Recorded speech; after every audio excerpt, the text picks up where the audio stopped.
In today's video, I'll teach you how to use phone as webcam for PC. So in order to use your phone as webcam, what you can do is take the help of the third-party applications. There are various applications like Camo, Droidcam, etc. What you can do is download it. For that, open the Play Store or App Store on your device. Now simply search for the Camo camera. After you do that, you'll be able to see the results over here. Tap on this option Camo camera. Go ahead and tap on the option Install in order to install it. Likewise, you can also install other applications according to your preference.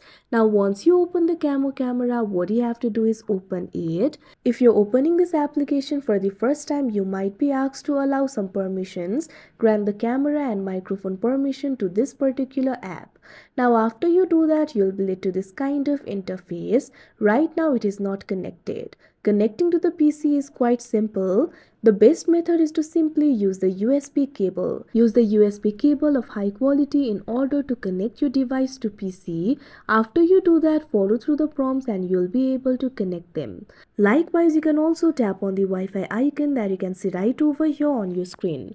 Now, after you do that, you can see over here, you'll be able to scan the QR code. What you have to do is open the Camo app on your PC and tap on the option Pair a Device. Now, a QR code will be generated. Simply place your phone camera in front of the QR code. After you do that, both of the devices will be connected with each other and you'll be able to use the phone as webcam. So that is how you use phone as webcam for PC. I hope you found this video helpful. Thank you for watching.